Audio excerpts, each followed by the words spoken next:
napapansin sa iyong mga kapaligiran. Kay dumi na ng hangin, pati na ang mga ilog natin.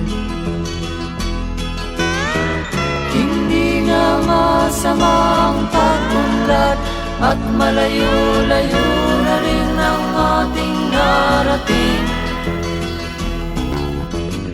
Ngunit masdan mo ang tubig sa dagat, dati kulay asul, ngayon'y naging itim.